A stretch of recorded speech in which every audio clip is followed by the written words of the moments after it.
ನಿಮ್ಮ ಊರಲ್ಲಿ ತಾತ ಆ ಜಮೀನನ್ನ ಸೇಲ್ ಮಾಡದೇ ಇದ್ದಿದ್ರೆ ಎಷ್ಟು ಚೆನ್ನಾಗಿರ್ತಿತ್ತಲ್ವಾ ಅಂತ ಬೇಜಾರು ಮಾಡ್ಕೋತಿದ್ದೀರಾ?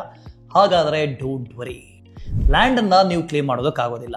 ಆದರೆ ನಿಮ್ಮ ತಾತ ಅವರ ಅನ್ಕ್ಲೇಮ್ಡ್ ಮನಿ ಹಾಗೆ ಶೇರ್ಸ್ ಅನ್ನ ಫ್ಯಾಮಿಲಿ ಮೆಂಬರ್ಸ್ ಆಗಿ ನೀವು ಕ್ಲೇಮ್ ಮಾಡಬಹುದು. ಗೊತ್ತಾ ನಿಮಗೆ ಅದು? ಹೌದು, 78,000 ಕೋಟಿ ಅನ್ಕ್ಲೇಮ್ಡ್ ಮನಿ ಇಂಡಿಯನ್ ಬ್ಯಾಂಕ್ಸ್ ನಲ್ಲಿ ಇದೆಯಂತೆ.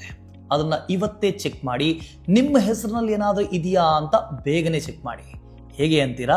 ಲೆಜಿಟಿಮೇಟ್ ಆಗಿ ಕ್ಲೇಮ್ ಮಾಡೋಕ್ಕಾಗೋ 5 ಅಥೆಂಟಿಕ್ ಪೋರ್ಟಲ್ಸ್ ಹೇಳ್ತೀವಿ ಕೇಳಿ.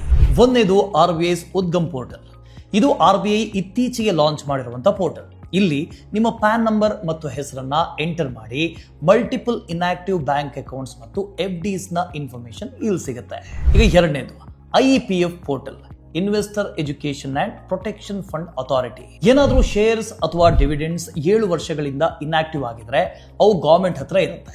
ಅದನ್ನ ಕ್ಲೇಮ್ ಮಾಡೋದಕ್ಕೆ IEPF ಪೋರ್ಟಲ್ ಯೂಸ್ ಮಾಡಬಹುದು. ಮೂರನೇದು India post savings portal. NSC, KVP, PPF ನ ಪೋರ್ಟಲ್ ಸರ್ವಿಸ್ ಇನ್ಆಕ್ಟಿವ್ ಆಗಿದ್ರೆ KYC ಪ್ರೊಸೆಸ್ ಮಾಡಿ ಮತ್ತು ನಿಮ್ಮ ಡೋರ್ಮೆಂಟ್ ಮನಿ ವಾಪಸ್ ಪಡ್ಕೋಬಹುದು. ನಾಲ್ಕನೇದು EPFO ಪೋರ್ಟಲ್. ಮಲ್ಟಿಪಲ್ ಜಾಬ್ಸ್ ಮಾಡಿದ್ರೆ UAN ನಂಬರ್ ಯೂಸ್ ಮಾಡಿ ನಿಮ್ಮ ಹಳೆ EPF ಅಕೌಂಟ್ ಸರ್ಚ್ ಮಾಡಿ, even if inactive for 3+ years old balance withdraw ಮಾಡಬಹುದು. ಇನ್ನು ಐದನೇದು SCWF, senior citizens welfare fund. ಇದು ಮೇನ್ಲಿ ಸೀನಿಯರ್ ಸಿಟಿಸನ್ಸ್ಗಾಗಿ ಇನ್ಶೂರೆನ್ಸ್, EPF ನಲ್ಲಿ ಇನ್ಆಕ್ಟಿವ್ ಫಂಡ್ಸ್ ಅನ್ನ ಈ ಪೋರ್ಟಲ್ ಮೂಲಕ ರೀಕ್ಲೇಮ್ ಮಾಡಬಹುದು. ಸೊ ಇವತ್ತೇ ಚೆಕ್ ಮಾಡಿ ಅಂಡ್ ಕ್ಲೇಮ್ ಮಾಡ್ಕೊಳ್ಳಿ.